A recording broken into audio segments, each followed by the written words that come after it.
So, welcome everyone.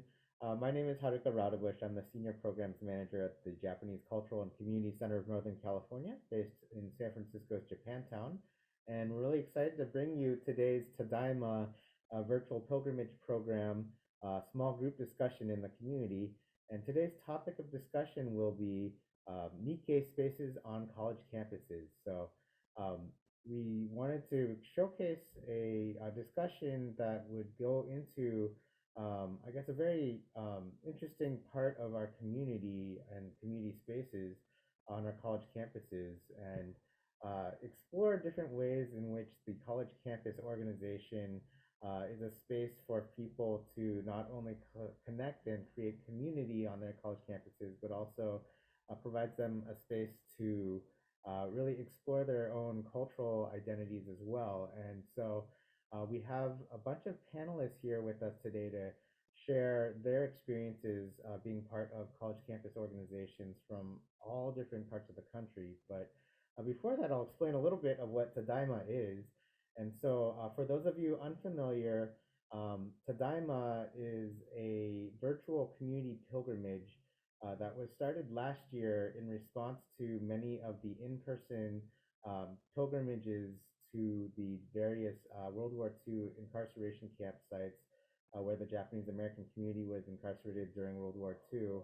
Um, the trips were all canceled because of the pandemic last summer. And so, in response, a lot of different community organizers and organizations from across the country decided to collaborate and put together a series of virtual programs. So, last year, the Tadaima program ran for 9 weeks in the summer and culminated in over 370 different virtual program segments such as the one we're in today. And that has continued on into this year. And so for this year's Tadaima program, it's a little bit shorter. It's only 4 weeks, and we're now into our final week of the this year's program. But we hope that if you haven't already checked out the Tadaima website, you can check it out at jampilgrimages.com/Tadaima2021. And you can see the remaining programs on the schedule for this year that go into our community's history of World War II incarceration and the development and trajectory of the community following it. And the upcoming schedule, besides that, we also have recordings of our past sessions as well. So do check that out and review any of the past sessions if you'd like. So with that, I would like to turn it over to today's moderator, Ayako, and she can introduce the rest of today's panelists. So thanks for being with us. And of course, we'll have a small group discussion afterwards. We hope that you guys all join in the discussion as well. Thank you. Hi, everyone. My name is Ayako. Let's see, I guess for the context in this panel, I graduated 2 years ago from the University of Michigan, and I was involved a little bit with the JSA. Fumi can probably attest that I was a weak member. So I'm really glad that you all can join us today to speak to this panel. And before we get started, if you all would just introduce yourselves, you feel free to share a little bit about yourself as well as the campus organization you're kind of representing, when you were involved with it, and what your role was when you were involved with the org. So if we want to go Emiko, Yoko, and then Fumi, maybe. Hi, everyone. My name is Emiko. I use she, her pronouns. I graduated from UCLA back in 2017. I'm currently a master's student there doing the Asian American Studies MA in Community Health Sciences MPH dual master's program. So by the time I finish this, I will have been at UCLA for 9 years because I also worked here after undergrad. So people are like, why don't you just make it 10?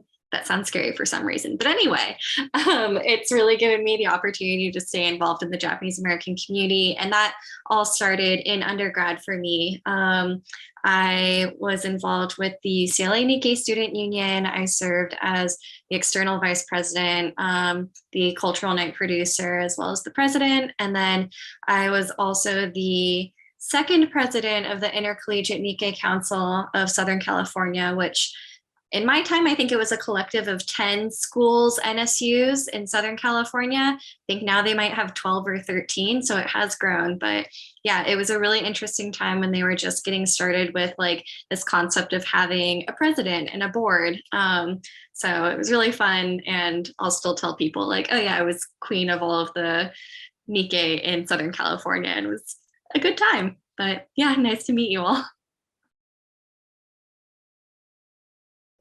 Oh, hi everybody. My name is Yoko. I graduated from University of Washington in 2020. And while I was there, I founded or co-founded and was president of our NSU. And yeah, born and raised in Seattle. My pronouns are she, her. And yeah, I'm excited to talk to you guys.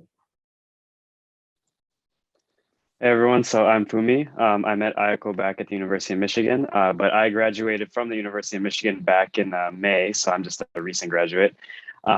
Let's see, I grew up here in Ann Arbor for the most of my life, but I was lucky enough to spend 2 years of my high school at an international school in Tokyo. That's when I discovered that actually the Japanese side of me is quite important to who I am. And so when I got to University of Michigan, I really wanted to explore that. So starting from my first year, I was just a general member with the Japan Student Association on campus. And then I ended up being the treasurer my sophomore year, followed by vice president, and finally president my senior year.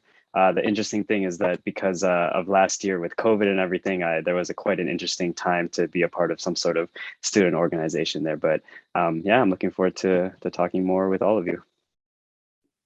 Cool. Well, thank you all for sharing. I'm excited to dive into some of these questions and learn more about what makes our organization similar and maybe different.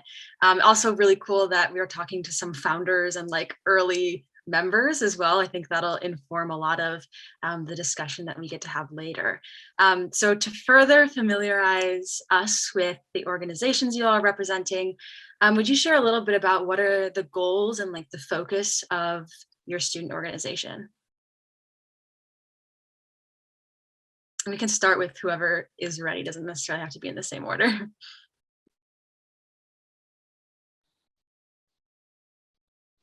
I can go first. I think Yoko, I saw you saying something, but I think you were muted, so I'll just stop. But for us, we started out as a pretty small organization, and we only started just a couple years before I had started. So I would say about, I think around 2015 or so was when we were refounded. There was a period of time where, because interest had died at the university, that it kind of fell apart, and eventually somebody just decided to gather their group of friends and kind of restart the organization. So it got larger and larger, and eventually the focus ended up being that anyone who had any interest in Japan, Japanese culture, anything like that was welcome. And the reason for that, of course, was to just be a place where we could talk about it, learn about it, and get to know one another, especially being a smaller organization. And on top of that, there tends to be other organizations on campus that focuses on more special parts of Japanese culture. So there's an anime club on campus, and they focus more so for lots of anime fans. And there's also Japanese language clubs that really attract people who just want to practice Japanese. So in general, our focus tends to be just for, regardless of background, if you have interest in Japan or Japanese culture, just come and hang out. Yeah, I can go next because I can see Emiko wants some time to think. Yeah, so we originally started as our like founding members were all people who met as scholarship students for the Minidoka pilgrimage. So from the beginning, the idea of remembering our history and really trying to build community around that common goal was a big part of it. The actual first time we had the idea was, so our university already had a Japanese student association, and it just wasn't the right place for those of us. So I'm Yonsei, and for me, like my culture and my identity and my existence really is all very tied to the incarceration, and a lot of people my age, we grew up very aware of that fact. And I don't speak Japanese. I don't feel any particular connection to Japan other than that it was the place my ancestors came from 100 years ago, you know? So it's very different than people who are maybe Shin-Nikkei or even immigrated from Japan. And so we just, going into JSA felt like a weird move for us because it just wasn't our space. And the whole, or part for me, part of the whole idea of an ethnic organization is a place where you can feel you really belong and you don't have to explain yourself. And it felt like that would be what we'd have to do if we went into our JSA. So the whole idea actually started when we attended a Day of Remembrance event at our school that our Japanese Student Association had put on. It was very well intentioned, and I really appreciated that they took the time to plan something like that. But it was also very clear that this was put on by people who were not part of that history in a familial, like really immediate and deep way. It was very clear that that was not the case, just because it was the way it was put on. There were just a lot of things that we would have done differently. And we were like, okay, we can't sit around and like be like, oh, this event was kind of weird without doing something about it. Let's like start our own thing. And what we ended up doing was collaborating with JSA because they were very cemented and had a lot of resources and stuff. We were tiny and did not know what was happening. So the first thing we did was made this club and then reach out to them, because obviously like there are a lot of things we do have in common, but the Japanese diaspora is not a monolith, and recognizing those differences, I think, can only bring us close together. Pretending that we're all the same and come from the same history does not help anyone, in my opinion. So we were like, okay, we want our own space, we want our own thing where we can really, really, focus on our history, but we also want to work together. So that was kind of the original idea. And we also, another really important goal, in Seattle, at least, there's like a really, really strong grassroots organizing arm of the Japanese American community who have been working really hard on closing some of the detention centers in our area and making those connections with our history. And those of us who started this NSU come from that. We all had been part of that and wanted to center that in our work, because for me and like a lot of us, your culture, your community, and your activism is the same. It's all one, like it's inextricable. So we were like, okay, we're just gonna make our own thing, see what happens. We don't know what we're doing. But we kind of just went for it and started like finding people. And yeah, so we were always like, okay, community, building community, remembering our history, bringing that forward with a spirit of activism. Those are kind of our core tenets. So yeah. It's really interesting to hear from y'all because like for the UCLA NSU, I think when I was president, we might have been in like our 35th year. And so it just had a super long history, but I think that the organization would often kind of lose focus of like any goals in general. It was just kind of like, oh, we're already so established. There's like, all we need to do is get members and like, that's it, and not really move towards anything. So there was a period of time when I was in the organization where it just like wasn't clear of where it was going. We're so fortunate to have like Little Tokyo and Sawtell and these Japan towns around us, but there was just so little interest in contributing to those communities. And it was almost like we'd really taken for granted the fact that we had those things. So as time went on, people started to gain more interest in that. And we kind of had to acknowledge, not everyone's going to be involved in everything, but what we can do is make sure that these different areas people are interested in are the best that they can be for the people who are there. So there's like a solid group that would do community service, and kind of growing that and growing the community connections and really kind of growing that sense of gratitude for this community was really big. That also helped provide opportunities for people to connect with like specific organizations in Little Tokyo. So kind of maintaining those and understanding what opportunities it would give to membership. Big thing is, well, I'll go on the other side quickly. Like the cultural aspect and just acknowledging, like y'all have talked about too, that there's such a huge diversity within not only the Nikkei community, but we were seeing a lot of other Asian Americans coming into NSU because they were saying, you know, like some of these clubs just don't really connect with me, but y'all are so welcoming. And we really, we're proud of that because we're so used to the JA community already being so diverse. It's like, yeah, sure, anyone can come in. Let's hang out. Like, what do you want to do? You want to play some basketball? And then the last thing really being sports, where people are just coming through, and every school in Southern California would host like a basketball tournament. And it would be just like when they were in high school and going to basketball tournaments with like their Japanese American leagues, just kind of replicating that, and it all being student run. So the goals were kind of to maintain those pillars in the NSU.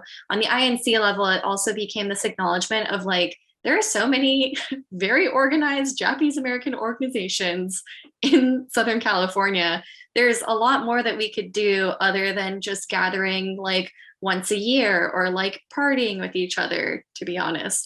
So there came that need for like higher organizing and kind of acknowledging like it's really just this collection of a couple of representatives from each NSU where like, oh, you go to be an INC rep and represent us at this meeting. But then once they realize, you know, meetings aren't really running efficiently because it's just everyone sitting in the same space and trying to get something done, we really need like a president and a board to push things through. That's where things started to get more organized. And there was a little more continuity in that, like a president was keeping track of a calendar and these are the events that we're going to do. And we're going to make sure that people are held accountable for the responsibilities that they say they have. So yeah, I know I am just kind of saying it's all of these schools coming together, but it's really couple of representatives from each school come in, collect in these monthly meetings, and then try to make things happen across all of the schools in Southern California. So the goal when I was president was really just like try and keep things organized and try and establish things more because it was still very new, but we were able to put on some events that have continued annually now. And so I think that's really amazing because it's organizing so many students in the Southern California area to get engaged with community and also to engage with each other. So yeah, when we say community, it's really multifaceted. It is not only volunteering, but it is definitely also social stuff, which we won't go too far into, but you know, college students. Yes, thank you all for sharing that. Really interesting to already hear just like such different purposes and kind of intended like goals that you all had in your organizations. And I appreciate what you brought up, Yoko, especially as we'll dive deeper into that later, but thinking about like being an organization on the West Coast where you have such a strong community of Japanese Americans who have a connection to incarceration. And then, you know, go places like the Midwest where our community is so small that if we were to break up our organization, there would be no one, right? So very interesting to think about like the different types of organizations, maybe how they interact or don't interact on college campuses. But before we get into that, I wanted to hear more about some of the highlight events of your organization. I know, Emiko, you started to kind of mention some, but I'd love to hear both like internally for your members, but also do you do external events for the greater community? What did those look like?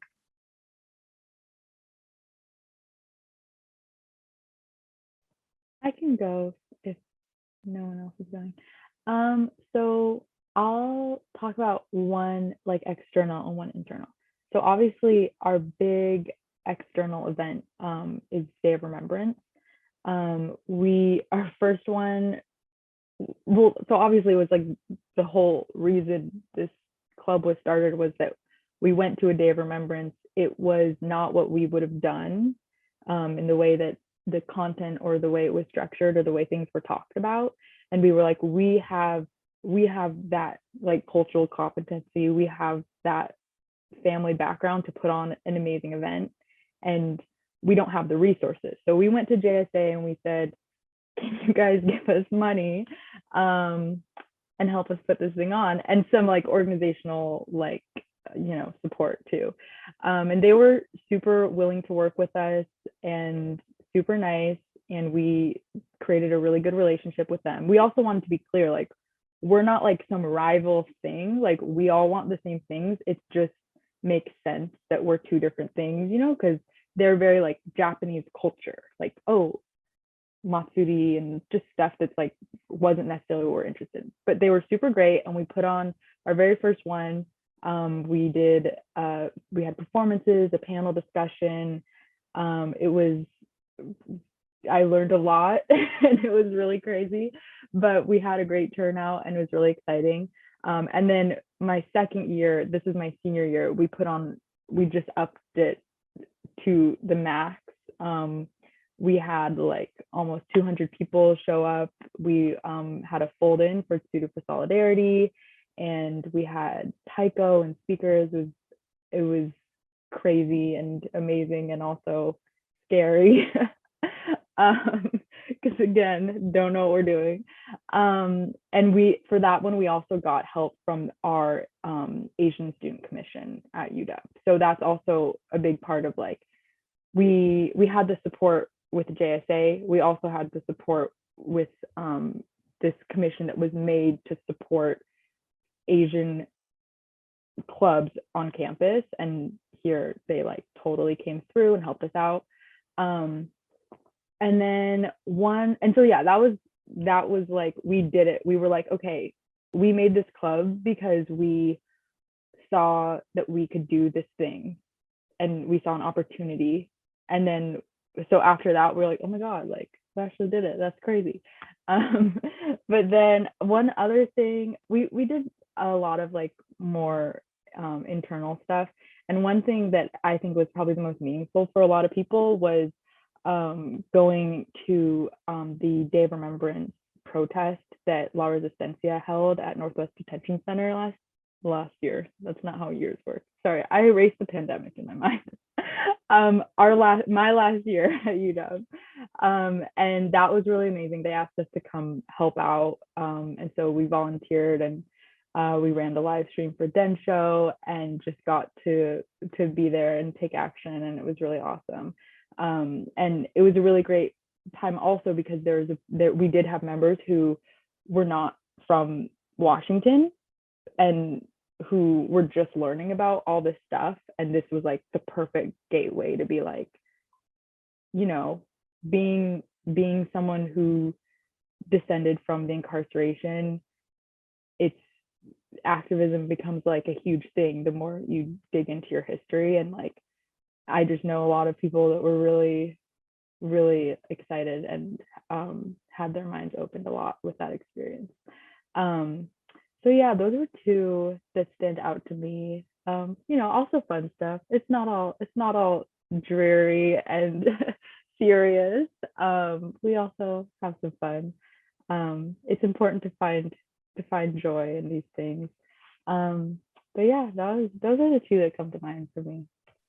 That's awesome, especially hearing the like organizations that you worked with, like Densho and Suru. Like, I feel like being in the Midwest, I hear about them and I'm like, wow, celebrities, cool organizations. And we never like touch anything close to that. So that's really cool to hear that you were able to work together with those like huge organizations. I guess I'm sure like NSU is also becoming huge, but that's cool. Thank you.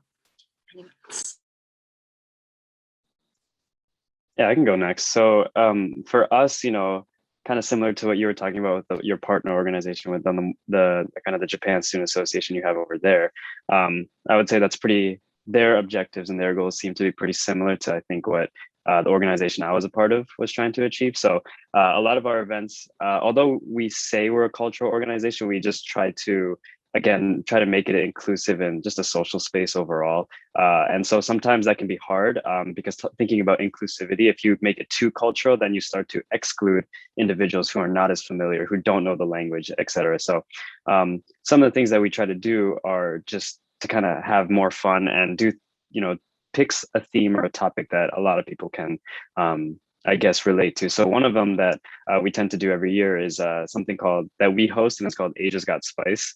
And that's an event where we try to invite other organizations on campus, other Asian organizations, East Asian, South Asian, Southeast Asian. And basically what we just do is say, hey, you're going to have a booth for your organization and just cook the spiciest food you can think of, something that from your culture. Bring it, and then what we have is we just invite anyone on campus to come by and to basically try out these different spicy foods. And in that way, it's like an opportunity to not only learn about about what's spicy for Japanese food, which there isn't much, but for a lot of other cultures. So like the Filipino Student Association, that always brings something quite hot, and that's something that people can bond over food, and ultimately you're able to have this cultural connection through that, regardless of who you are. But then one that's more specific to, I would say, Japanese culture is the other big event that we do, and it's at the end of each school year, and it's called the Japan Culture Festival, or JCF as we call it. And this is something that we also do for the community. So Ayako was right, there isn't a huge Japanese population over in the Midwest, but they do exist. It's just there isn't as strong a presence of the community. So we try to do an event like this to try to bring those families out, try to give people a chance to realize that, oh, there actually are, other families, there are other people out there. And what you end up having is you get professors coming, you get families coming, you have these little Japanese kids, and there are people driving from 20, 30, 40 minutes away to come to this event. And the point of it is that it's a Matsuri style theme where we just have different booths, we have food, we have performances, and it's just a time for everybody to just kind of hopefully feel like, or get a sense of, this is what a Japanese Matsuri would look like. So those are kind of the events that come to my mind. Making me all emotional. Like it was so fun to organize things, even though I know they were definitely stressful, but just thinking about like the spicy thing kills me. But yeah, I mean, there was a lot going on for us, but one of the events that we started when I was president was actually something the previous presidents had wanted to do for INC, but then never had the chance to get around to, which was Nikkei Professionals. So one of our advisors had been like, y'all are so lucky that you have so many great mentors in the Japanese American community. You have people who do all these different professional degrees, and people who serve in nonprofits and like do so many different things. And INC really has the ability to bring together all of these schools and all of these professionals and introduce them to one another. So we got some contacts of like doctors, of lawyers, of people in like marketing and everything. And we're able to bring them together to do like this panel session.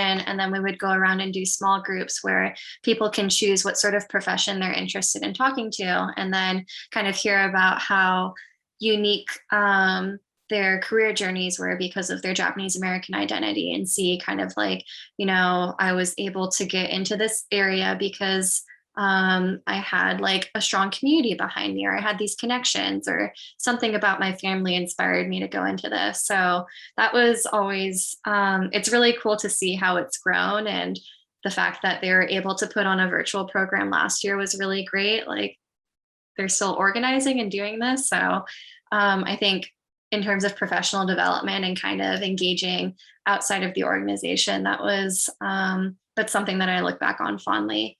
In terms of internal stuff for UCLA's NSU, we always would organize into families. So I see Haruka nodding to this. Yeah. The organization would kind of fluctuate in terms of how many active members you have. But I mean, it would always be like kind of a large number, and it's hard to get to know people all at once. So knowing that we'd split into these families that were like maybe 10 to 15 students, and they would have parents who'd head each family and kind of plan like okonomiyaki night, or like everyone go see a movie together and smaller events like that, so that a big organization and even like a big school would start to feel smaller. So I have very also fond memories of my first family, and like there weren't that many of us that would show up to events, but we'd always have a really good time. And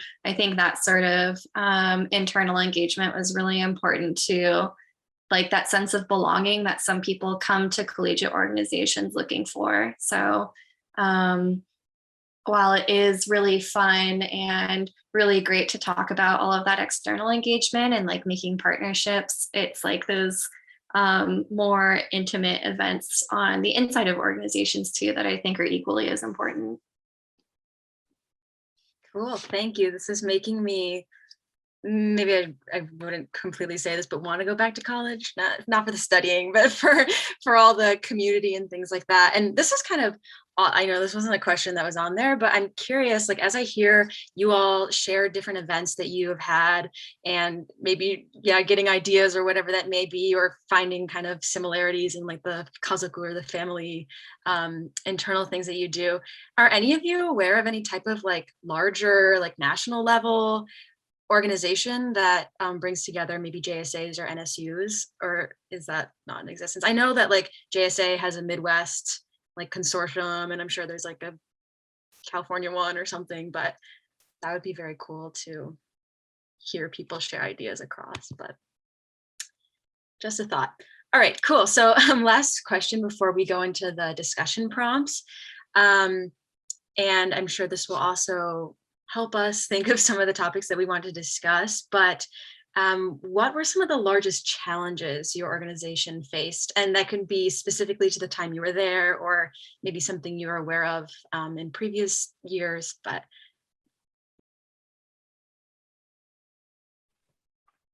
Oh, no, you can go. Are you sure? Okay, I can start off. I haven't started off on any of these, but kind of what I touched on earlier, at least for UCLA's NSU, is that sense of apathy. And kind of like there were so many students coming in who are already part of like a Japanese American community or a Nikkei community before coming to college. So I think just kind of took for granted like that you already had basketball set up for you, and like not really understanding the effort that goes into that. So it was kind of hard to reposition and think about, you know, how do we engage people and try to culture this sense of togetherness that, not that it has some urgency, but, you know, like how do we help people get engaged and how do we help them stay engaged? So I think that was probably the biggest thing that we had to combat, because it's also difficult in that it's very different for different people. So you just really have to figure out like, how do we engage like this group of people who's only here for sports? Like, can we get them to come help out at a community service event? And like, it sounds like such a non-issue of like, oh, we have people, where do we put them? Or how do we get them to do more? But we had the privilege to be thinking that way, basically. And then on the INC level, just coordinating with that many people. Once again, the non-issue of like, we have so many people, but also trying to get 10 different schools to do something, and all of their different memberships are interested in different things. So yeah, it's wonderful we have this collective, but are we prepared to actually bring them all together? Was kind of always the question. That's like the epitome of undergrad, just like, oh, so many things, so many people, but like, are we actually doing anything? How am I fitting 110 people into one house? What are we doing? Yeah, it's the only thing we were capable of. Cool, thank you. I can go next. I feel like we're weird because like the biggest challenge is for us is probably not the same as others. Like obviously getting people is huge, and you know, we're tiny, we're like ragtag little bunch. But constantly, what I had to do was like justify our existence because we're starting something new. And people love, if you are starting something new, the first thing people want to know is, why do you need something new? there's already saying, look, go to JSA, go there. Why do you need a whole new club? Or you just want to like, what, why? People, and they kind of, I don't know, people just always, we always were explaining ourselves. And maybe that's why, like, when I get on here, like, I'm always trying to explain what was unique about our needs that JSA would not have been capable of meeting under any circumstance. Like, I'm always like just so clear about that, because I got so sick of people telling me I should just join this other club. And I'm like, I don't want to go and like reform this club of people who are doing what they want to do and are doing a good job at it. And it's just a different group than me, and then the people that I am, my family. And you know, I just like this constant thing of, why just go to JSA? And I'm like, JSA is not the same as, we're different. There's just like constant thing. So definitely just constantly having to justify our existence as a new club. There have been other iterations of Japanese American NSU type things at UW, and we had heard legends about how this used to be a thing that existed. And it's actually really funny though, because we're trying to come up with a name. We were like, okay, there's JSA. We don't feel like we're part of that. We have a different viewpoint and a different vision.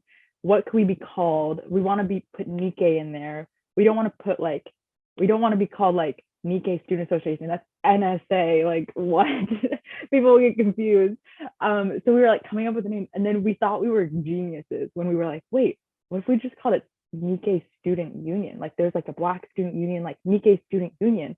And we're like, wow, like we like really came up with that. And then we Google it, and it's like 100% like a thing in California. And we're like, okay, well, great minds think alike, I guess. But yeah, that's just a funny side story that I always like to tell, because we really thought we were all that.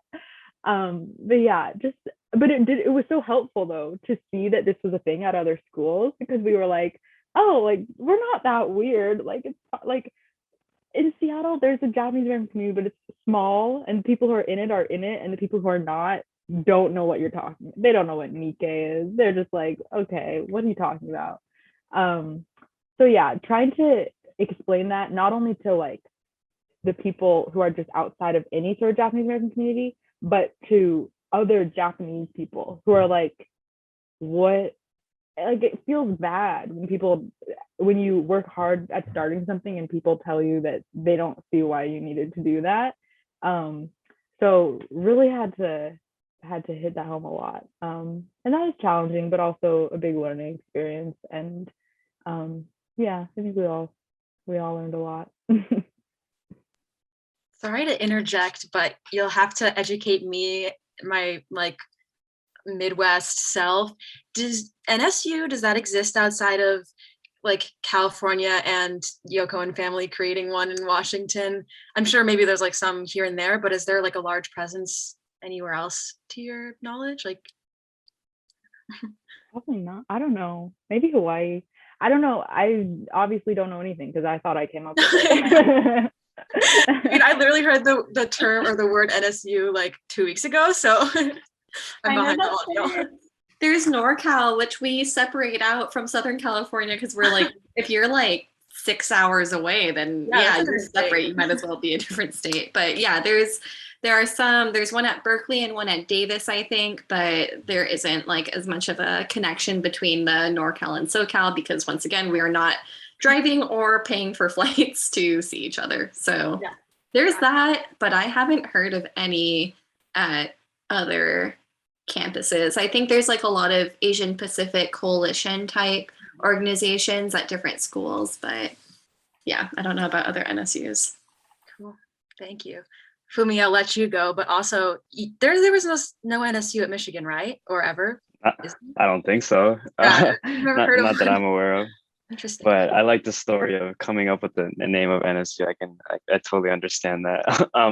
But no, Yoko, what you mentioned at the beginning too, a little bit about this idea that everyone's telling you to join JSA, but that's not what you are looking for, right? That's not the people that you're trying to, it's something else, right? And so I think that's really interesting, because I think that feeling was a problem actually with JSA. So this is where at University of Michigan. So this is where I'll dive into the largest challenge for us and kind of divide it up into its multiple layers, but not take too long on it. So in general, I talked about this idea of inclusivity, right? And it was really hard because at the end of the day, we're a cultural org, but really we're a social org. And with any social group, no matter what, you end up with these circles of people that get close, which is great, but it's really hard when people end up becoming friends with one another, and outside of the organization they start spending time, and all of a sudden there are people that are part of the organization but feel like they're not, solely because they feel disconnected to somebody because of how close maybe person A is with person B. And a large part of that actually had to do with your ability to speak Japanese or not. So University of Michigan does tend to get a fair amount of exchange students here and there. And they tend to be on the older side, grad students. They come to America, they're ready to have fun, and they like to drink, and that's totally okay too. But then what you end up having is you have a lot of undergraduate students who that's just not really what they're interested in. That's not what they really want to do. And so when I first got there, I noticed this huge disconnect between people who were there trying to make friends, but then they would only come to JSA events every once in a while whenever they kind of felt like it. And the people that were there every single time, but because they were basically really close friends with some other people.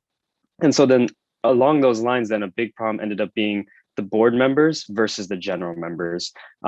Because then every year you had people applying to board, but because it was the current year's board who would pick the next year's board, the people who get picked are their friends, not so much just the general members who actually came to all of these events. And I may have frozen for a second there just because I saw everybody freeze for a second. So I don't know if that was me, if that was everybody else. So hopefully I'm not being too laggy right now. I'll wait a second because I think you're all frozen for me still. It might be just on your end because I see Right. everyone. How are we now? Are we good on the connection?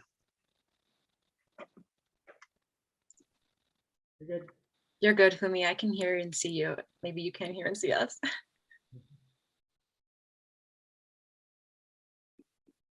Uh-oh, is he frozen for all of you? Okay, you might be frozen now. Bummer, I was just getting juicy. Let's give him a minute. Maybe he'll leave and come back. Yeah, I think that's what he's doing. Oh, yep, he's back. Okay. Hey. I'm back. Yeah, I was just getting into this nice. We heard you nice throughout the spot. whole thing. So if you just want to start right up where you left off. Yes. So my point in everything there was basically that, you just had general members who didn't feel like they belonged there. And then at that point, what's the point, right? Like, yeah, you guys are board members and yeah, we're organizing things, but then you're really doing it for yourself. You're not doing it for culture. You're not doing it for the general members. You're not doing it for the organization. You're just trying to throw events. You're just trying to make this club flourish so that you can pick people that you want to be friends with. And that was something that really irritated me when I first got there, because it just didn't feel like the organization was a community. Rather, it felt like small communities within one organization. And then so that was one of the big issues. And I would say one other is just along those lines then is general member retention, right? We always started out hot. Mass meeting at the very beginning where you get anyone who's interested in the club. We would always get dozens and dozens and almost 100 people. But then by 1 month, 2 months in, now we're looking at, we only have 10, 15 general members. Why is it the case? And as much as that we wanted to say that, oh, it's maybe because they're not interested, ultimately I felt as it's, as an organization, we're falling short of achieving what these general members are looking for. And so those were some of the big issues that, I wanted to help change when I got onto the board. And that's why we started doing things like the Kazoku program and the family program that Emiko talked about, right? That's a way where you can create smaller groups. And I would always push for the board to remember that this is not about speaking Japanese. This is not about practicing Japanese. This is about making sure that if you know anybody that just cares about Japan, been to Japan, wants to go to Japan, that's good enough. That's all you need to be part of this organization. And then the last thing I'll talk about was COVID, because I think that's something that's quite, rare and not something that everyone gets to talk about. So last year, we spent the entire year of our organization online. And I thought that was going to be a disaster because it's really hard to, plan events and have, these really fun social activities like you could when you're in person, when, you have like 50 or so people on one Zoom call. But surprisingly, I think the Kazoku program and the effort that the other board members and the Kazoku leaders, the parents that Emiko talked about, the effort that they put in to facilitate their families and orient their activities around what the general members wanted, and keeping that general members first mindset first and foremost is what allowed us to kind of overcome this challenge. And now this year, although I'm not a part anymore because I'm still here on campus and I have lots of friends still connected, I went to one of their events the other day, and I've never seen our organization so popular, so crowded before. There were over 100 people, and even 2 rooms that were booked weren't enough to fit everybody. So it made me really happy to see that there. Cool. That's really awesome. I'm bummed that I missed out on the last 2 years of like change, because I think, like, I'll be very honest, the reason I was interested in talking about this topic was because of like my experience and what Fumi talked about at UMish's JSA, where especially being like Shin-Nikkei and mixed, where I was like, I'm both on the like little groupie of like the Japanese nationals and people who are going back, but I'm also Japanese American and I don't speak perfect Japanese. And it was this weird like, okay, where do I fit in? Do I have to make a third bubble? Like this, I mean, like there were quite a few people I think who felt the same way that I did, and those people became my close friends. But that's a really interesting thing that kind of the motivation for wanting to open this up and talk across organizations and geographies and things like that. So thank you all for sharing so much. Given our tiny little group, we are just gonna continue straight into the discussion prompts as a full group, kind of just continue talking amongst ourselves. If Tom or Art, you wanted to introduce yourself and just talk about if you had any type of affiliation with any cultural organization and just what brought you here. I know one of you said you were driving right now, so if you're not able to chime in, that's fine, but I'll give you a second. If not, I can continue.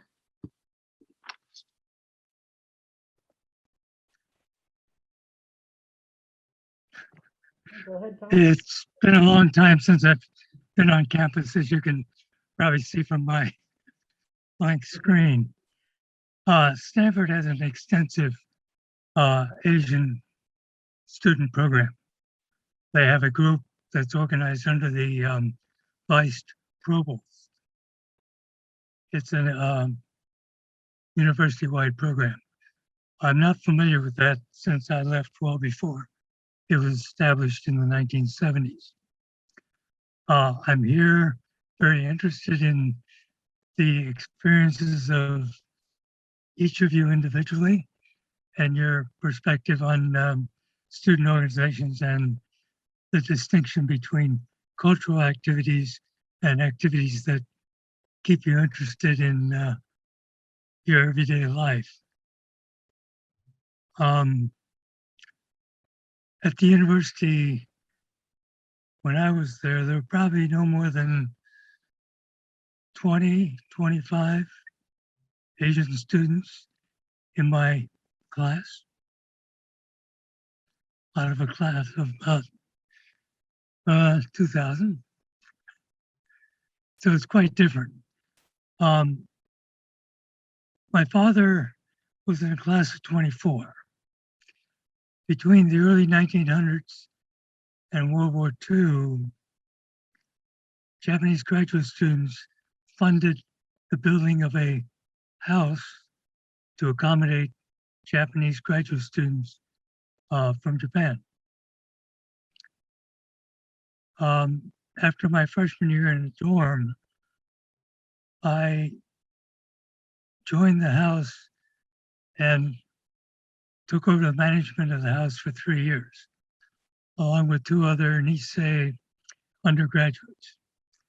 We had 4 Japanese graduate students, 3 graduate students from Europe, 3 from India, the 3 of us undergraduates, and 2 Nikkei Japanese American graduate students. So it's a diverse group, and we had none, nada Asian activities that I was aware of or that I was interested in. The community surrounding Stanford, obviously, most of you know, there are extensive historic and continuing Japanese American and Asian groups. And any interest that I had at times, I was either invited or invited myself to one of their meetings. And I did join a Cal group once and was totally dissatisfied with their attitude toward Japanese American and the Japanese understanding of American culture. But that's only me, sorry. Thank you very much. Thanks for sharing that. That's so interesting to hear that, how if it wasn't in your university, those opportunities or those organizations, that you like went ahead and searched for them outside of the university. I think that probably is very like similar to a lot of the like founding stories of the organizations we talked about today, is like simply wanting that community and not having to go outside of university to find it, but to find it within. Cool. I don't know, Art, if you wanted to pop in. I think you're the one who was driving. Maybe I guess Art's probably driving, but not. Okay, cool. You might be interested to know that Stanford actually had an on-campus undergraduate Nikkei specific group in the early 2000s. I think maybe they established themselves late 1990s and then went on into the early 2000s. At this point, it's defunct, but they did call themselves Stanford University Nikkei. So they were a presence on the campus for a few years. Interesting, cool. Haruka, would you share a little bit about your background with Nikkei Organizations? Yeah. I didn't get into this when I was opening the session, but I myself am a product of the Intercollegiate Nikkei Council. I was part of the UC San Diego Nikkei Student Union when I was an undergrad, and so I was an officer all 4 years of my undergrad, whether it was being the head of a family, or I took on different board positions and was president my senior year, which was 2004, 2005. So it's been a long time actually since I was on campus, but yeah, I mean, those are very formative years for me in my NSU. And when I had gotten started, we had actually died out right before I entered as a freshman. So we had to revive the organization. But it had originally been started back in 1988. So it does have a fairly extensive history. And we did celebrate, our 25th anniversary a few years ago that we held like an alumni event for. But during my time in NSU, we certainly expanded and expended a lot of energy and effort on growing our campus organization. And so by the time I graduated, we were probably around 250 students strong. But we were really active. We had bi-weekly meetings for our general membership, and then in the weeks in between, we'd have our planning meetings for our staff and board. And then we did have the family program as well, and we have all these events throughout the week. General membership events, social volunteer events. We'd have family specific events. We'd have intramural sports teams for the different programs on sports programs on campus. Like Emiko mentioned, we host our annual basketball tournament too. So yeah, we drew upon a lot of the existing, youth structures within the JA community in Southern California, because a lot of our members were already part of the Nikkei community here, whether it was by growing up playing basketball in the J Leagues. I think I read an article that mentioned that the West Coast J Leagues over the last couple of decades have had over like 14,000 individuals play in those leagues, right? So I really feel like basketball is really a unifying factor in like the Yonsei and Gosei generation of the JA community, at least in California. That's keeping our community together, really. And then, there are folks that grew up in like going to like Boy Scout or Girl Scout troops together, or church groups, right? Like, so summer camps through their churches, or the junior or senior YBA, Young Buddhist Association. Those are some overlying like um, I guess, community groups and structures that are already in place that kind of feed into the college organization. And at the same time, there are also national organizations like the JACL that has its own like National Youth Student Council, and now they have a Young Professionals Caucus for people who have graduated and are still looking for a more youth or young professional specific space. But yeah, those are all kind of things that I've been involved with at some point. Um, and but for me, like, I grew up in like a pretty uh, I guess, predominantly white suburb, right? And so I grew up pretty culturally isolated. So joining NSU when I was in college kind of opened up the doors for me to explore my cultural identity. And I think that's the same for a lot of students that come to campus and, didn't necessarily grow up in an immediate JA community. So that was kind of their first opportunity to connect and be part of the community. And then, for me, that experience kind of continued, and eventually it led me to switching careers and working at a nonprofit in the JA community. That's awesome. I'm hearing the common string of the families or kazoku like thing in these organizations. Fumi, did you know that the California schools had a families program, or were you had like same energy as Yoko, where you like thought you were doing something amazing and it was actually the same as everyone else? No, that's funny. No, actually, I had no idea, and I kind of wish I did, because so one interesting thing, I'll just mention this real quick, is so I mentioned I spent 2 years at international school over in Tokyo, and that's really was interesting because mostly everyone that goes to that school, they're similar in that they are Japanese, but they have a large American culture or American side to them as well. And a lot of the kids from that school, they end up coming to universities and colleges in the United States. So actually, almost all of my close friends that I still talk to this day, maybe about half a dozen to a dozen of them, almost all of them were involved with the respective, some sort of JSAs or at their different schools, whether it be in California or in the East Coast. Unfortunately, basically none in the Midwest. But the way we learned about the Kazoku program was, Ayako mentioned earlier, we have something called MJSA, which is Midwestern JSA, and it's basically once a year type, I guess, a conference, but it's like a get together of the different JSAs in the Midwest. So that's, places like Michigan State, Michigan, Ohio State, Purdue, Wisconsin, just to name a few. And it was at that conference a couple of years back when one of the other schools brought it up, and that's when we brought it into ours. And then when we collaborated with Michigan State just last year, we introduced it to them. So now they're starting it as well. So it's kind of like a chain reaction, but I guess maybe it started in California before anywhere else in the West Side. Yeah, give credit where credit's due. We don't need any credit for that. No, you had your ideas independently. Yeah. I assume that actually the family systems came from Greek campus fraternities and sororities, right? Because a lot of the ones that were on my campus as an undergrad also had similar family structures in place. Yeah, definitely a good, strong way to keep organizations kind of like all connected through the different grade levels and whatnot.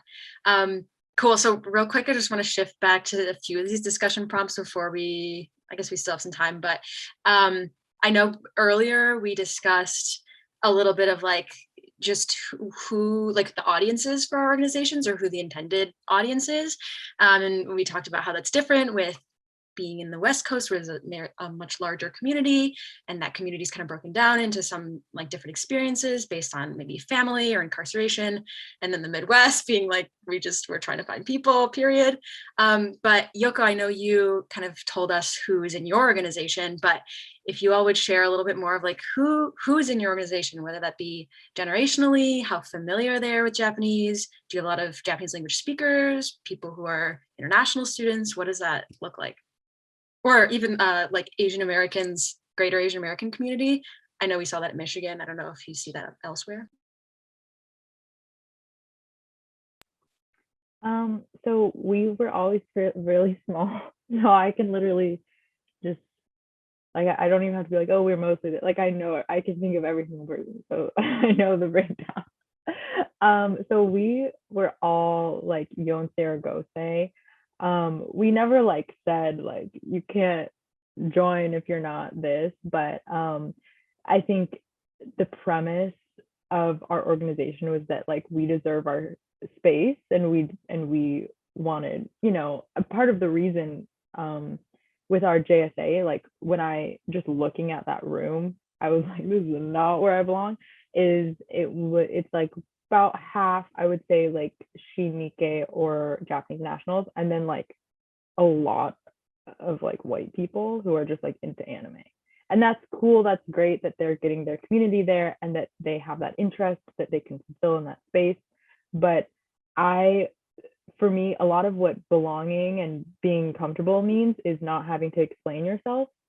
And I wanted a place where we wouldn't have to tell people what the incarceration was and educate. Like we could create events for our campus, but within our own club, I think part of what belonging is not having to explain and be like, no, yeah, we all get it because we all understand each other on that level, on it, because it's just who we are. So yeah, we were never like, you can't join if you're not this, but we're also like such a niche thing that I feel like other people would probably be like, they probably wouldn't want to. That's all I'm saying. Like they probably would be like, that'd be kind of weird because we were so focused on our history and on the fact that the reason we existed was because we didn't have our own place before. And we want to work with people, but also within our own thing. And I think that mentality really came from the community we came from, because we came from the Minidoka pilgrimage. And that's a place that's an organization that is like super welcoming and super like encourages everyone to go on a pilgrimage because it's important to learn about these things. But it's also an organization that recognizes that like we also need our own space, because if we're always on, if we're always explaining and teaching, then we don't get to process our own things, and we deserve to be able to do that. So that was like kind of built into the club. So I feel like other people probably wouldn't be too interested in joining. So yeah, we were all like Yonsei Gosei, a lot of mixed people, I think mostly mixed, and yeah, but very tiny. Yeah, your whole organization is already a family, so cute. Thank you.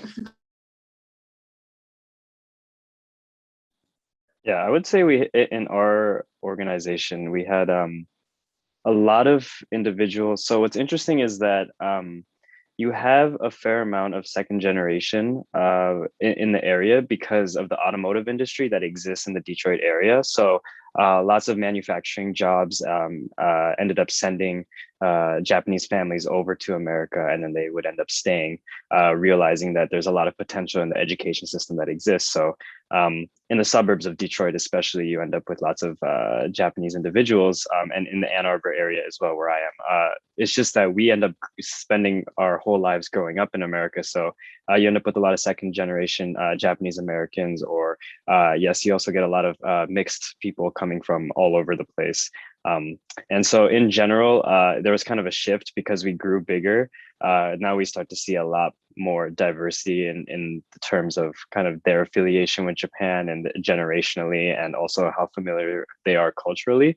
But right now, actually, our board is primarily composed of individuals who are either half Japanese or actually have no connection to Japan other than just being interested in the culture. So that's kind of what our organization looks like.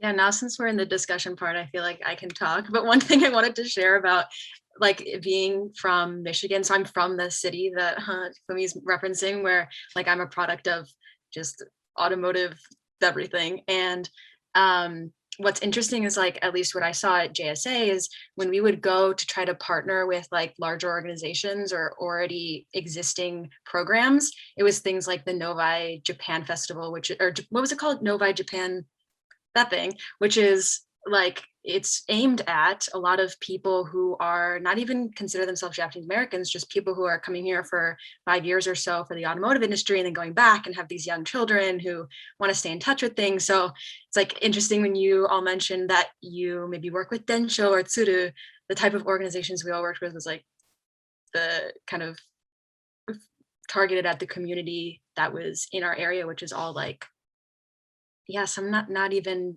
identifying as Japanese Americans, just like Japanese folks who are here in America for some amount of time. So really interesting how different that is. But sorry, go ahead, share.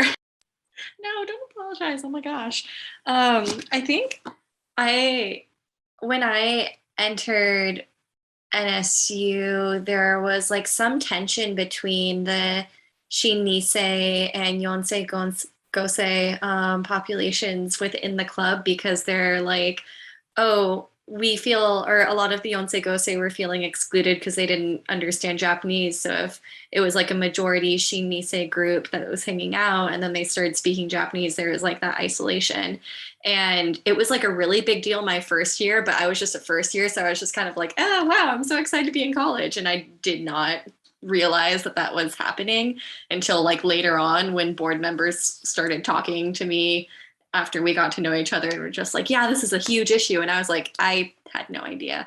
Eventually it went away on its own. Like, we didn't have to do anything about it. I think everyone kind of just realized that it wasn't a big deal. And then it was just like, we're all hanging out here. I think it was largely a Yonsei Gosei group, but with like a fair amount of Shin-Nikkei, as well as like also a pretty fair amount of Asian Americans of like different backgrounds too, that weren't Nikkei at all. They were just there for like good social vibes, and then they would want to volunteer because that gives like that sense of fulfillment and everything. Then we also had some international students who were like, I don't know, I came to America to like be in America, so I don't really want to join just like a Japanese specific organization because I can have that when I go home. I want to learn more about like the Japanese American experience. So one of my friends is from Tokyo, and like it's really cool that we were able to meet in that way. And like he's learned a lot about my family's history, and I think that sort of sharing is really cool. Also, interestingly, like I'm from Torrance, which is one of the biggest Japanese American populations in the US, or which holds one of the biggest Japanese American populations, maybe the biggest. But somehow I managed to avoid all of the activities that Haruka was talking about earlier. Like, I was not in basketball. I was not in a JA Girl Scout troop. I did not go to like a JA church. I did nothing Japanese American. I played soccer. I don't know. I completely avoided all of these things, not intentionally, but then like throughout my childhood, I spent a lot of time with my Japanese grandparents. And so like a lot of my cooking was Japanese, and a lot of my interests were around like Japanese culture. And I would have friends who were Shin-Nisei or like JA be like, why do you care so much? You're only half. And I was like, what?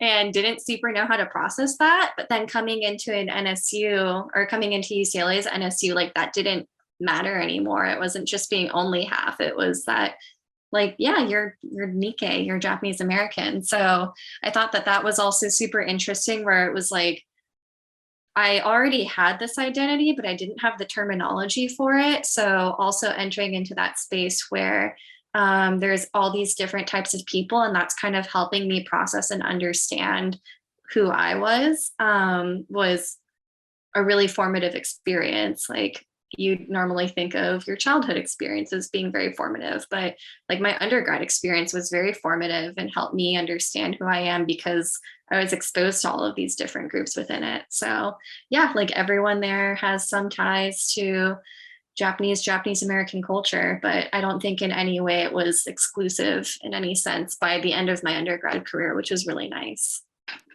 That's awesome. I like the idea of I know this isn't part of college, but a JA Girl Scout troop blows my mind. Like I can't wrap my mind. I just remember going to like Girl Scouts in my little town, and we had to do the cooking merit badge, and it was like after school on Wednesdays. And so part of it was you had to bring all the tools and supplies in order to do the cooking merit badge. And I brought ohashi, I brought chopsticks. And I just remember getting like roasted because they're like, where's our fork? How are you supposed to do the cooking merit badge if you don't have a fork? And I'm just imagining like how different that would be if I was in a JA Girl Scout troop. Like, amazing. Like spam musubi, and it That's insane. I heard, I talked with the tradition. That's crazy. I talked with someone who said instead of selling cookies, or maybe this was the Boy Scouts, instead of doing the popcorn, they sold something else, something that was related to, I don't know, Japanese culture in some way. And I was like, that is absolutely insane. But yeah, if anyone else wanted to jump in on that question about kind of what's the makeup of your organization or the organization that you were a part of in the past.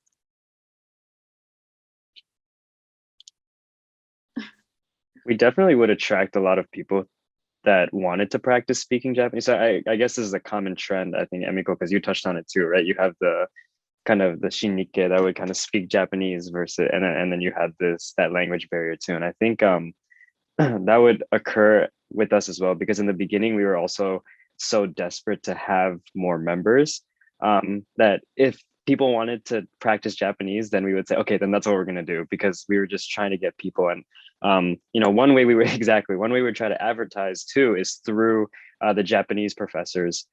So we would try to, we would send emails to the professor, be like, hey, can you advertise it to your class? Let them know that we're a organization and people can come to learn Japanese. And so that's the expectation some people would come with. And we would try to satisfy that as well. But that also is what ended up creating this bigger problem too.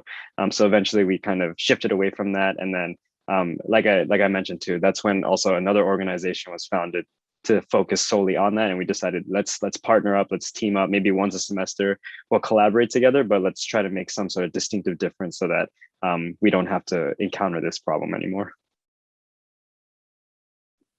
Cool. On that note, kind of the talk that we had that you just brought up and then we talked about earlier is sometimes this kind of split in who is in your organization or what the purpose of your organization is, right? Like I remember going through that, Fumi, and when I was a little bit involved in JSA, where I was like, I don't know, like, am I supposed to be here kind of thing. How do you feel your own organizations maybe have been able to combat that and make sure that there is truly a space for like everyone, regardless if you're just simply interested versus, born and raised in Japan, this is your first year in the United States, whatever it may be. I know you all mentioned the like families and that's a way to kind of gauge interest or like, what's the word? Like make sure people are coming back and have people, but is there any ways that you feel like your organizations did combat that type of, what's the word that I'm looking for? It's like a psychology term, but I can't think of it. Combat that, or ways that you wish that your organization would have done that. I know it's not quite relevant for everyone, but if you have something to ideas, let me know. I would say that for us, it's kind of more complicated than that question might cover, because we are a group of people who come from families who have experienced a trauma. And so the idea of making sure everyone is welcome all the time, it's just not like, it's a nice rosy idea, but sometimes if you have a collective trauma and you need space to process that, sometimes you can't just have everyone be there. And that's just kind of a reality that we would rather have out on the table than pretend that we're all the same. So the idea of like, yeah, we do want to partner with people and work with people. And we're never saying that like that Yonsei or Gosei are like better or more interesting, or like we're not making any sort of comment on society, and the fact that people projected it on us is kind of indicative of bigger issues with race and how we've been led to think about things. But to me, it's similar to the idea of like, this antiquated idea that people talk about of like not seeing color. It's similar for me in terms of like seeing culture and identity as like things that are real and exist, even if they come from things that are arbitrary. So for us, it's about being inclusive in the breadth of like what we consider to be like, I don't know, people we would work with or people who we want to talk to and connect with, but also being protective of our space, because that was part of what we were founded on. So it's like weird and complicated. And it's also weird because you know, there's interpersonal aspects of this, and you never want to be like exclusionary. You never want to tell someone like you don't belong here or something. But this is why ethnic organizations exist.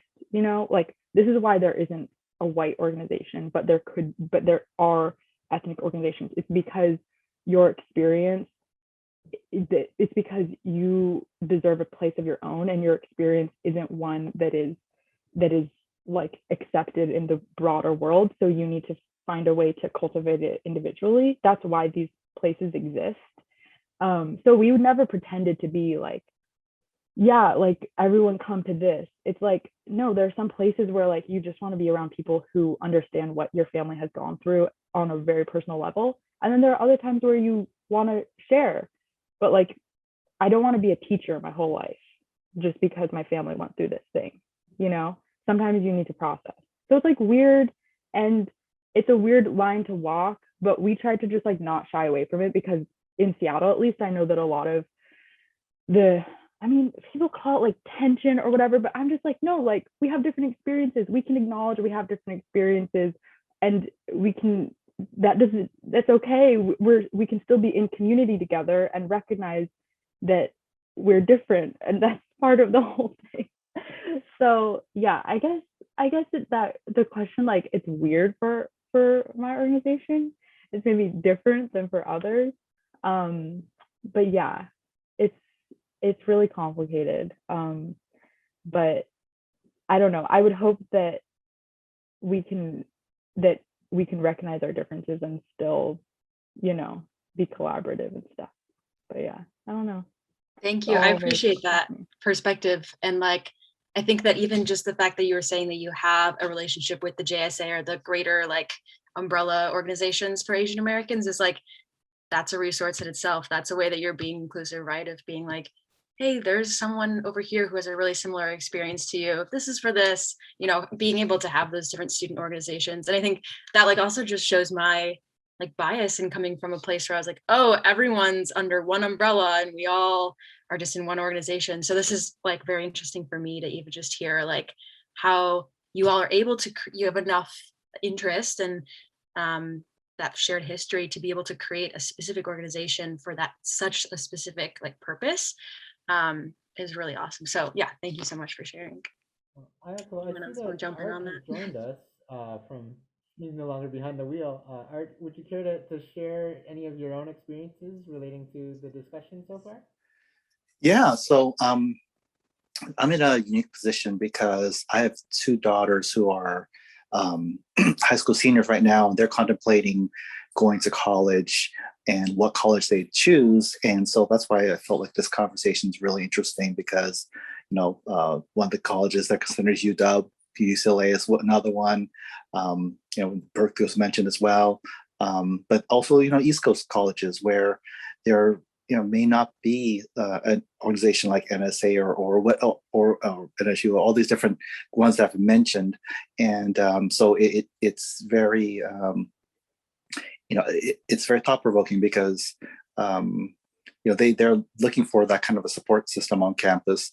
And, you know, it doesn't exist in all places, right? And then I think, and I think the conversation that talked about sort of the tension between different layers of Japanese or Japanese Americans. And I'm a Nisei, but you know, my daughters are, you'll say, Hapa, they're half, and you know, the question about the identity of how do you identify as Japanese or Japanese American is an interesting one. I belong to a Facebook group called "You Know You're Japanese American When," and that one has, you know, really interesting membership where you have people from Hawaii, you have people from Southern California Japanese Americans, you have Northern California Japanese Americans, you have people who you know, whose roots go back to the internment, and it's interesting the different entry points into the relationship with, you know, the Japanese ancestry that are part of that. And I think that's sort of indicative of the challenges of putting us all under one general umbrella, right? And I think that's the the fascination. I was lucky enough to grow up in the Bay Area. I went to Japanese school as a child. So I went to Kimon-gakuen in San Francisco, if people know that. Then I went on to the public schools and went to the Japanese bilingual bicultural program, which was basically a program founded by Japanese American families that preceded me, and I was benefiting from their hard work incorporating a bilingual program that taught Japanese in an American school system, publicly funded, and taught up to the 7th grade. So it was a very welcoming community for me to sort of transition into that system. And since went on to the other parts of the education system, but that's where I was almost spoiled in this sort of a bubble growing up, where I was surrounded by the predominance of Japanese or Japanese Americans. And I would say that when I first went to Berkeley as in college many years ago, it was a bit of a culture shock. It was really the first time I felt like a minority, because in San Francisco, like I said, I went through all these programs. In high school, I went to Lowell, which is predominantly Asian. So I never felt like a underrepresented group.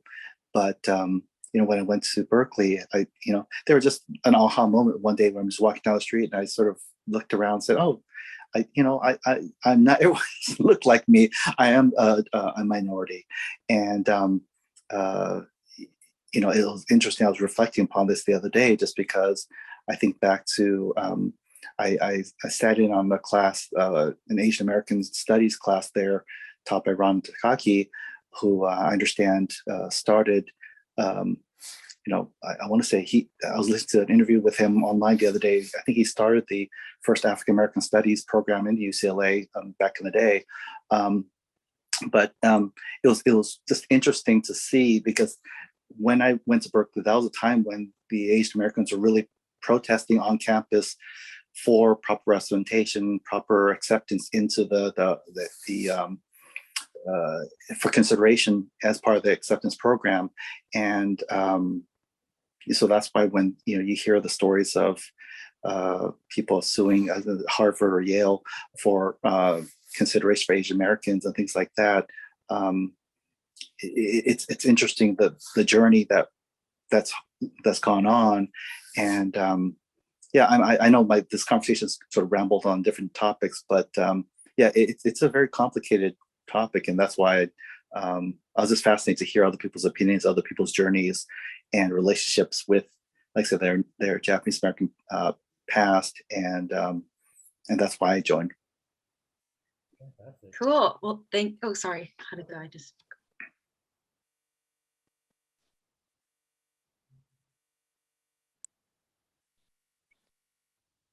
Sorry, Haruka. I keep speaking over you. I just wanted to thank you for popping in, and even though just being able to contribute now, I loved hearing all of that. And I think also awesome that you're kind of thinking about those things for your own kids going into college. I at least for me, looking back, how awesome would that be to have a kind of parent advocating for me or looking into those type of things for me. And I'm sure some of the people on today's panel, maybe you could reach out to, or they could reach out to if they're interested in learning anything more. But I do want to be mindful of time. And so I want to leave it on a lighter note. So if just in a few sentences, everyone who's comfortable, just share what impact did your Nikkei Student Organization have on you in a few sentences?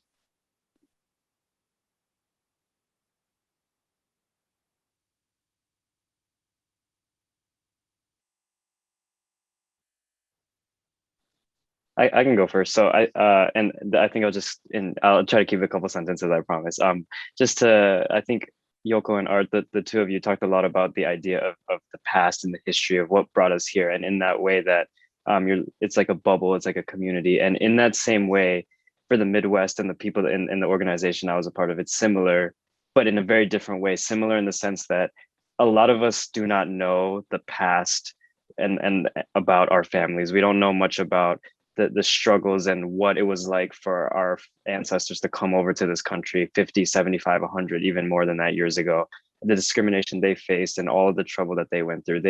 instead, a lot of my friends, we don't know much about it. Japan's just a place to go travel. Japan's just a place that has great, stuffed animals and awesome trains and those kinds of things. And we tend to only look at that positive, happy, more optimistic side of things. So in that way, that's something that's very different, but for us as well is kind of like a bubble. And then to just say that what impact, culture. I mean, it's something when you grow up in a place like Ann Arbor, this is a quite diverse place, Ann Arbor is. And I didn't recognize the strength that culture has in connecting people, people that belong in the same culture, but to also learn about others, how fascinating, how much that goes into it. And so more than anything, I learned about the power that culture has to bring people together and to make this world a more peaceful and unified place.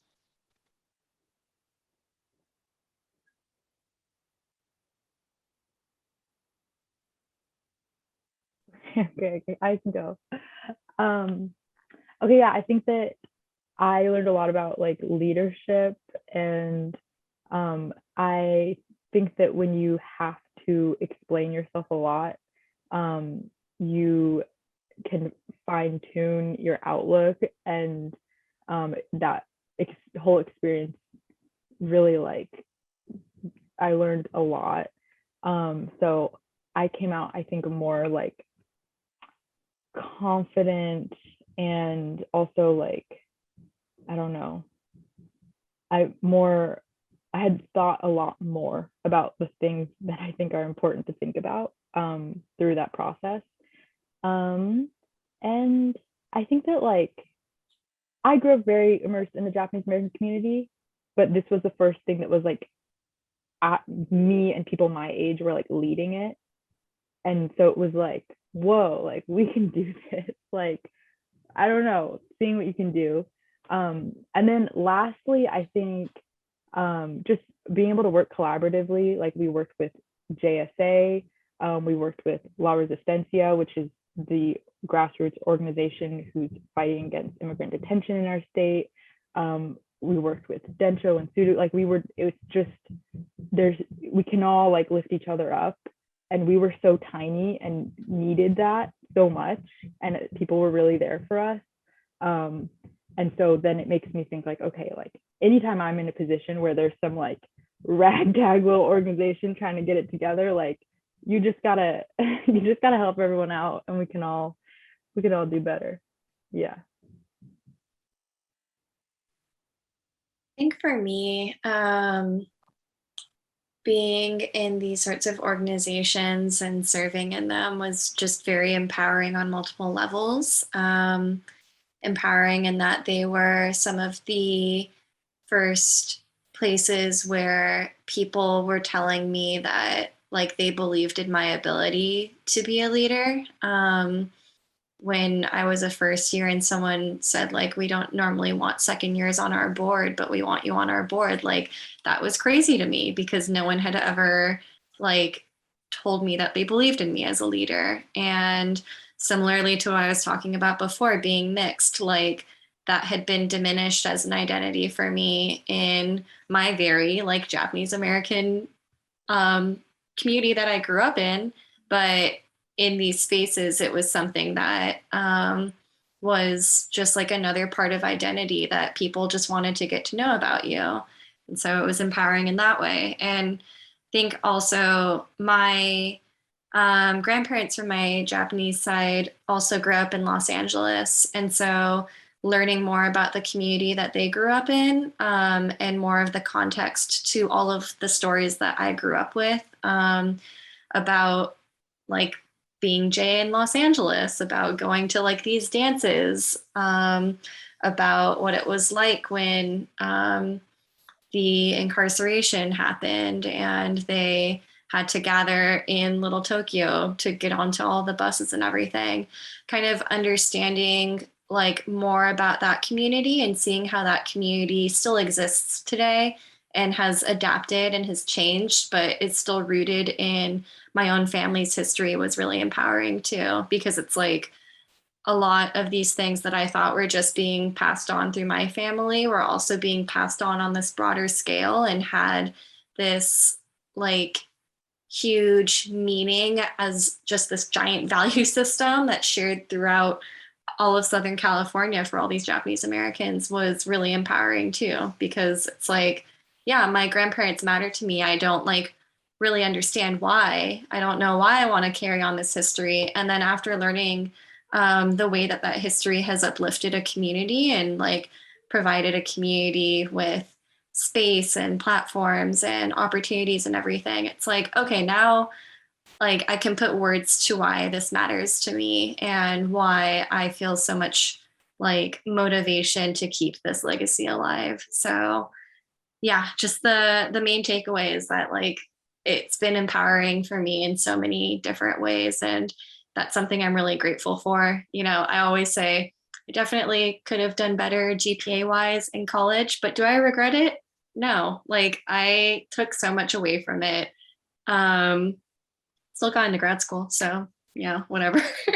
But yeah, it's that sort of thing that I never would have learned from studying, but I was able to learn from being around so many wonderful people. Awesome. Does anyone else want to share anything? It's for everyone, not just the panelists. Well, let me try. The effect of the Japanese groups did not have a positive effect on me. My sense was the groups were internally focused. My focus was more on community and what I could do within the broader community in which I lived, or to work with the legislative or the legal process outside of the JA community. On the other hand, I have been involved with a sister city group and with JACL for a number of years. So working with them on certain projects is still within what I want to do. And in effect, I can have an effect on that organization. So I think I've distanced myself from the organization reasonably well.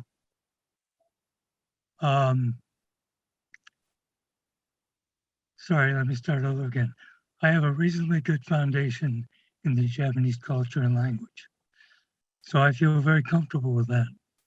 So I don't need, quote unquote, an organization. Nobody got to thank you. Thank you for sharing that. And I think that's hopefully that the type of organizations that our panelists helped found and create and cultivate today can leave kind of more positive effects on some of the students that they work with. But that's definitely such a valid experience. I think my impact for me, for my involvement in JSA, like I said, I was raised in an area where there was a lot of Japanese folks that were coming over, born and raised in Japan, leaving in 5 years.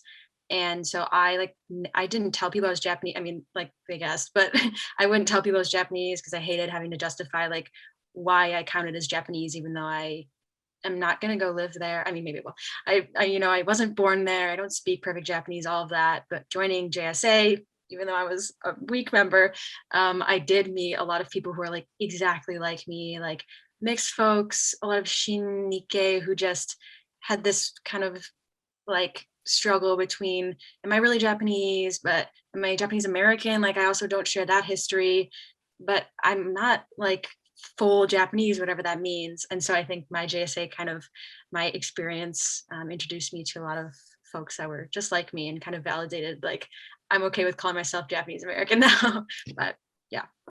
And I'll just say one last thing. First of all, for the gentleman in Michigan, I'm so glad. I'm that the whole Asian spicy thing is an amazing concept. That I thought that was a fantastic event that you guys put on. And being in Ann Arbor, I did have a chance to visit Ann Arbor probably in the early 90s, late 80s, early 90s. And I'm glad to hear it's a lot more accepting, right? Because back then there was still the whole anti-Japanese flavor because all the GM and all the American domestic automakers were very it was, you were either a Ford family, a GM family, or what have you, Chrysler, and it was very anti-Japanese from the the rallies to destroy Japanese cars in stadiums and so forth. So my memories are still of that, and I was struck when I was in Ann Arbor of literally this was not a single Japanese car anywhere to be seen when I visited. So that was my memory. I'm sure it's changed quite a bit over time, but yeah, that's fantastic. But I am encouraged by all the enthusiasm that all the speakers we had today. And I think the challenge for all of us as Japanese Americans is finding what our relationship is with being Japanese or Japanese American, or having that heritage. Because I've had a long journey. I've always been proud to be Japanese American, but I think just like the gentleman spoke earlier, there was a time when you start distancing. At least I distanced myself from that, saying, okay, I want to integrate into sort of a mainstream culture and make a mark that way. But I think I've come full circle, understanding that, as I said, there were other Japanese Americans family that carved the way to make my life easier, and I feel like I need to repay that to the community, whether it means supporting the businesses in Nihonmachi and Japan Center, and making sure that they're going to have a viable future, especially through the pandemic, or otherwise, even little gestures like the face mask I wear, I bought from the Japanese American National Museum, and it says "gaman" on it, and it's a sort of symbol to me that outwardly, it's come. For those people understand, it's like, okay, we're all making sacrifices with the mask and such, but it's that Japanese sense of the little sacrifice we're doing as a contribution to the society as a whole, right? And I think that's something that we all sort of internalize in different ways, and we have different relationships with it. But it's something I'm very proud of, and it's or it's just like listening to the Broadway show Allegiance and trying to show support there of just little things, but showing support in both emotional as well as financial support for those venues, because even if it's a little bit, that little bit is making a difference, right? And I think that's and whether it be through mentorship programs with the people that are coming up through the university system, I think it's really important that we have that kind of banding together, because life's very difficult, and we've been able to forward our journey into the greater American society because the people that preceded us did the same. So I'm trying to do my part, and I think these programs are fantastic from way of doing that. And with technology, we're able to talk with one another over long distances, which I think is a fantastic thing. And so that's what I would say. Thank you. And we're happy to report that now everyone in Ann Arbor drives a Honda CR-V or Subaru Outback. So we made improvements in that department. Haruka, I didn't know if you wanted to add anything before we wrap up here. Sure. So I think maybe what I can finish off with is just by saying my own experience with college organizations in the JA community actually were, one of the most formative experiences that I've had in my life. Really, growing up, I wasn't part of the community, and so joining my NSU opened that up to me, and it immediately immersed me within a community to feel a part of and to contribute to, and in so doing, also provided me with the space to explore my own identity and to understand it a little bit more. I'm actually Shin Issei. I was born in Tokyo, and I'm a naturalized U.S. citizen, and my family did not go through the incarceration, and so a lot of my own familiarity up until being part of my NSU was that what happened to the Japanese American community during World War II. For me, the way I connected to it was purely academic at that point, but it gave me the opportunity to actually meet and connect with people that I came to care deeply about, and likewise, the entire community became a central focus of my own life, to the point where I've made deliberate choices to center my whole life around my Japantown community here in San Francisco and to serve it. And so, being part of my NSU helped guide me along to that point of recognizing that was my passion in life and my purpose. And certainly, I'm hopeful that being part of an organization on your campus will help lead other students to that possibility of serving their community as well.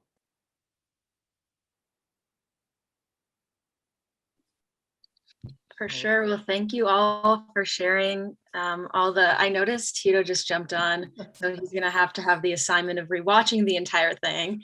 But on that note, this is recorded. So I know we had a small group today, but really encourage you that once the recording's up to share out and share it with your friends. I think you all shared so many awesome things that were totally new from my perspective and maybe new for each other. And I'd love to make sure people are learning about these things and hearing about the different motivations in creating these student organizations and the impact that they had on all of us. So I know I'll be around for a little bit more, but we went a little bit over time. Really thank you for sharing your time with us today and just having a great discussion. So you're welcome to stick around and talk to Hito now that he's here, but also thank you so much. Yeah, great to meet you all. Thank you, everyone. Thank you. Thank you.